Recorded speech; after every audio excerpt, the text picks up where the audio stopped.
been saved from our transgressions.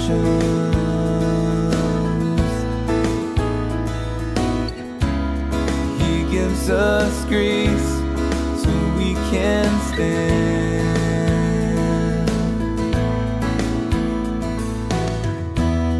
We're being saved in tribulation.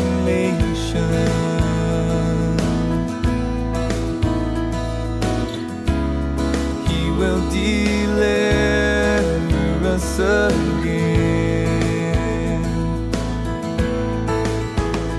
He has, and He does, and He will deliver us. He has, and He does, and He will deliver us.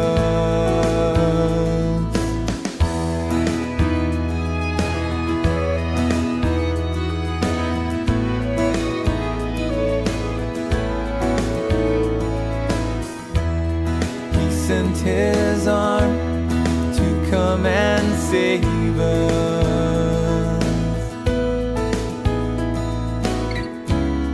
because He saw there was no man.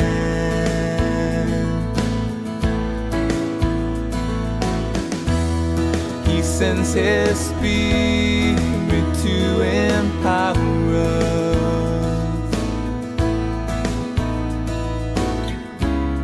This is our God, the great I am.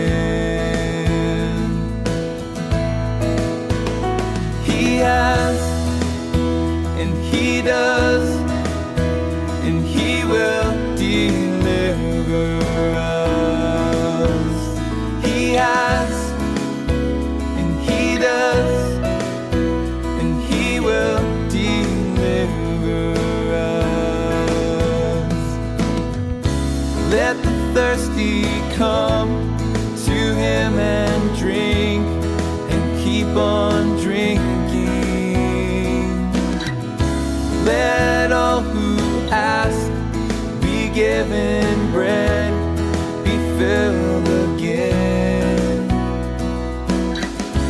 Those who believe the Son of Man and keep believing receive the end of faith, salvation of their souls.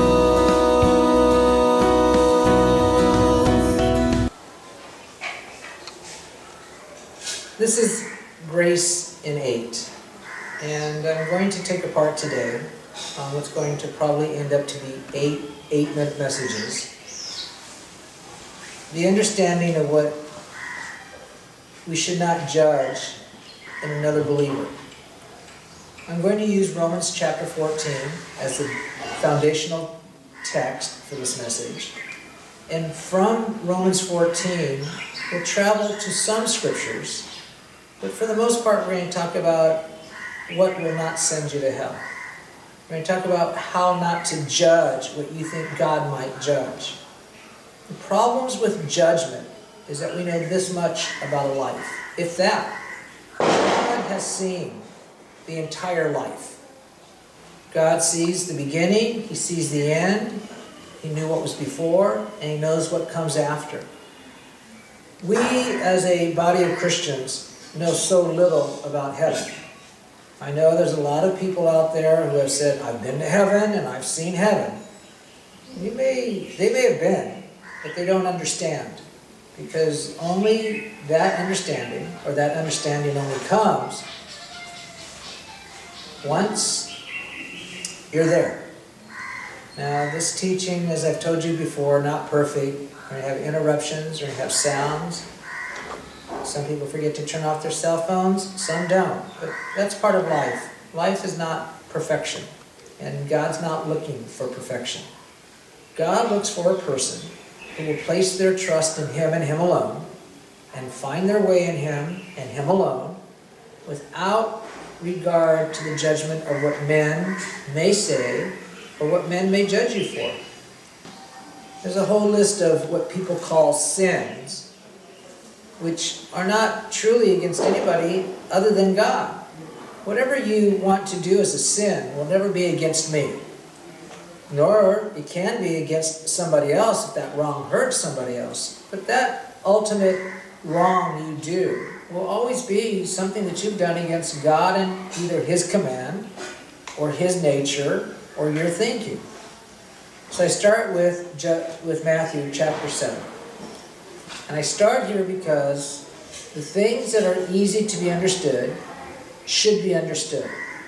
The things that are easy to be understood is simply how somebody might say them. It doesn't need much interpretation, much understanding what the word may or may not mean. So Matthew chapter 7.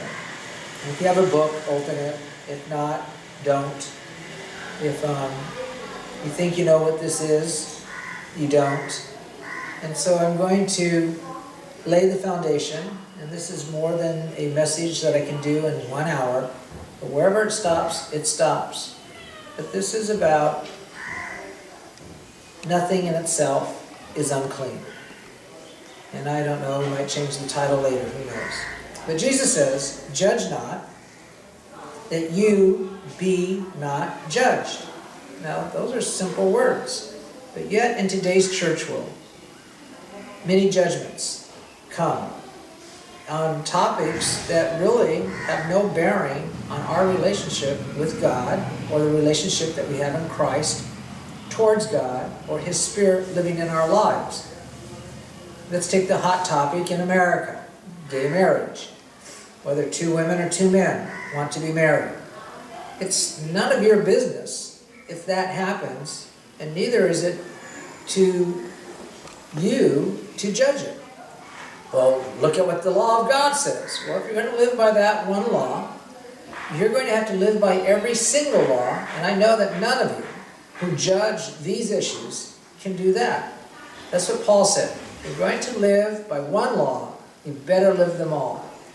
And so let's talk about how easy it is to have that understanding. You wear 2 different kinds of cloths. You just violated the law. You go and eat crab or some kind of shellfish. You just violated the law. And so how can you judge someone who is gay when you won't judge yourself for the very law that you're using that to judge them by? It's none of our business what 2 people want to do. It's none of our business what one person wants to do. Their lives are between them and God. And yet the church world spends millions of dollars to fight something that Paul himself would say, don't be entangled with the affairs of the world. That's a worldly issue. If the world wants to grant same-sex marriages, so be it. If you don't want to agree with it, then so be it. But keep that to yourself, not your business. And the same grace that applies to them, to that couple, whatever it is that they have chosen to do, that same grace applies to them just as much as it does to you. But when the people are going hungry and you want to fight something like gay marriage, you're the Vedava. And Vedava in the Telugu language, since I'm in India, it's a Telugu word which means just an idiot. You want to judge? Be an idiot. Nowhere do you find Jesus judging the issues of what people are doing or not doing. The only thing He judges is their attitude towards God and the rejection of Him as the only way to God. Now think about that. You don't think homosexuality existed in the day of Jesus? That being a prostitute didn't exist in the day of Jesus?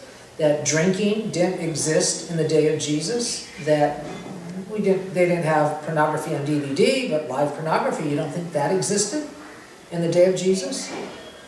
And so I start here because you need to re-examine the traditions and the commandments and the precepts of men that have put you into a judgmental position that you'll judge someone else for, but you won't judge your own life for. Interesting issue. You can judge the prostitute, but you can't judge yourself for the lies you tell.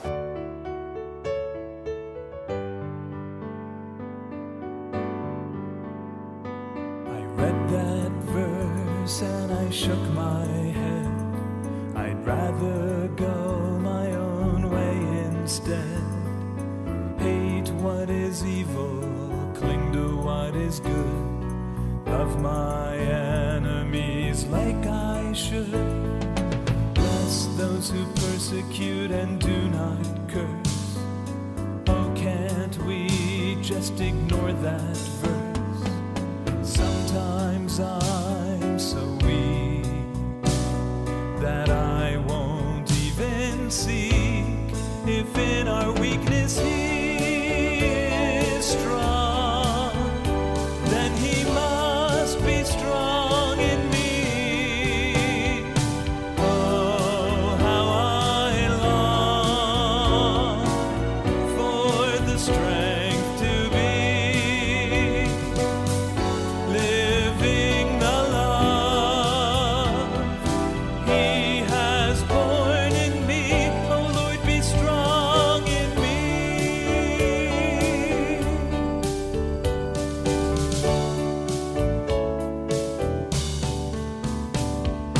I read the paper and I could not guess why the world is such a mess. If only the church would take a stand and live up to the Lord's command, then the Lord